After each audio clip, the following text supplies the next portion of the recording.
Hello दोस्तों, nightmare horror story YouTube channel पर आप सभी का स्वागत है। आज हम आपको हनुमान जी से जुड़ी एक सच्ची डरावनी कहानी सुनाने जा रहे हैं। ये कहानी एक तशी नाम की महिला की है। मैं उनके जैसे ही आपको सुनाने जा रहा हूँ। मेरा नाम तशी अग्रे है और मैं मुंबई की रहने वाली हूँ। मैं एक ब्राह्मण फैमिली से बिलोंग करती हूँ और मेरे हस्बैंड एक महाराष्ट्रियन हैं। बचपन में हमारे घर के पास श्री हनुमान जी का एक बड़ा मंदिर था। मेरे दादाजी मुझे वहाँ ले जाते और आरती का लाभ लेते मैं घंटों वहाँ खेलती रहती। पर जैसे जैसे मैं बड़ी होती गई मंदिर जाना कम हो गया और फिर कुछ ही समय में हम दूसरे घर में शिफ्ट हो गए। अब मेरी शादी को 6 साल हो चुके हैं। मेरे हस्बैंड का बिजनेस है और मैं भी उनके साथ बिजनेस में साथ देती हूँ। पिछले 1 साल से हमें बिजनेस में बहुत परेशानियां होने लगी। हमें नुकसान पे नुकसान होने लगा। हमारे बैंक के काम में भी देरी होने लगी और हमें आर्थिक तंगी का सामना करना पड़ा। जो काम 15 दिन का था उसे 4 महीने लग गए। हर वक्त किसी न किसी कारण से बैंक में भी देरी हो रही थी। कभी अफसर बीमार हो जाता तो कभी आरबीआई की ऑडिट आ जाती।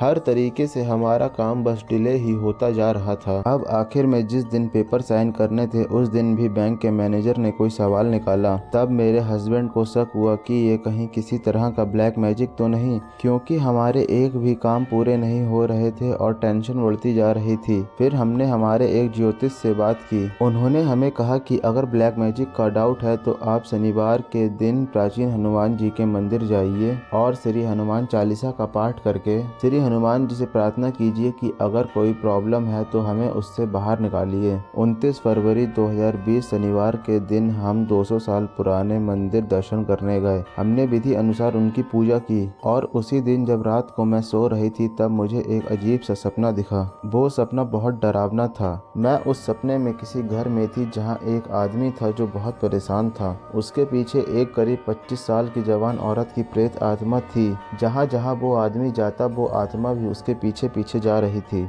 उस आदमी ने परेशान होकर उस आत्मा से कहा, मुझे छोड़ दो। तो वो आत्मा उससे बोलने लगी, मैं तुझे छोड़कर नहीं जाऊंगी जब तक मुझे तुझसे कोई और अच्छा आदमी न मिल जाए। और फिर वो आदमी उस घर से निकला और किसी दूसरे घर में गया। मैं ये सब दूर से खड़ी अपने सपने में देख रही थी, मानो ये सब मेरे सामने ही हो रहा हो। और उस दूसरे घर में जब वो आदमी गया तो मैंने देखा वो औरत की प्रेत आत्मा वहीं बैठ गई और वो आदमी उसे वहीं छोड़कर चला गया। इतना सपना हुआ तो मेरे घर की डॉगी चिल्लाने लगी। मेरे हस्बैंड उठे और उन्होंने लाइट्स ऑन की। तभी घड़ी में सुबह के 4 बजे थे। मैं बहुत डर गई थी। मुझे समझ नहीं आया कि ये कैसा सपना था। मैंने अपने डॉगी को शांत किया और करीब 4:30 बजे सोने के लिए बेड पर गई और श्री हनुमान चालीसा पढ़ने लगी। मैं सोच रही थी वो आदमी कौन था और ये सपना क्या था। और जब श्री हनुमान चालीसा पढ़ रही थी तब मानो मेरे कानों में किसी ने एक नाम कहा और वह नाम हमारे एक रिश्तेदार का था और मैं फिर से उठ गई। मेरे हस्बैंड को मैंने कहा, मुझे अजीब सपना आया है। उन्होंने कहा, अभी सो जा, उठ के बात करेंगे। फिर मैं सो गई। कुछ देर बाद उठ के मैंने वो सपने के बारे में मेरे हस्बैंड को सारी बात बता दी और हमें सारी बात समझ आ गई। पिछले 1 साल से मेरे हस्बैंड कंप्लेंट कर रहे थे कि रात को नींद में कोई औरत मेरी छाती पर बैठती है, मेरा गला दबाती है और कभी मेरे करीब आने की कोशिश करती है और नींद से उठाती है और मैं डर कर उठ जाता हूँ। पर हमने उनकी इन बातों को कभी सीरियसली नहीं लिया, सोचा कि बुरा सपना होगा। जिस दिन हम श्री हनुमान जी की शरण में गए उन्होंने सब दिखा दिया कि ये वही प्रेत है जो हमारे कार्य को रोक रही है और हमें तकलीफों में डाल रही है। और आश्चर्य की बात यह है कि हमारे उन रिश्तेदारों ने भी 1.5 साल से हमारे घर आना छोड़ दिया। हमने कभी ये सारी चीजों पर ध्यान नहीं दिया। अब हमें एक एक करके सारी बातें समझ आ रही थी।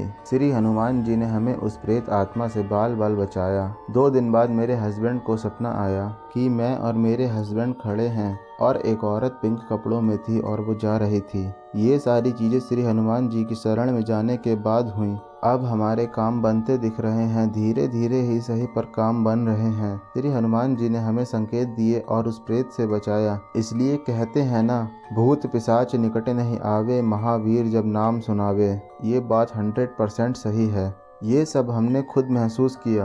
अब हम 15 दिन में एक बार स्वयंभू पाताली हनुमान मंदिर दर्शन करने जरूर जाते हैं और रोज ही श्री हनुमान चालीसा का पाठ भी करते हैं। शाम को रामायण की चौपाई भी लगाते हैं। बस आखिर में यही कहूँगी कि हमारा विश्वास हनुमान जी के प्रति बहुत बढ़ गया है और अब डर भी नहीं लगता।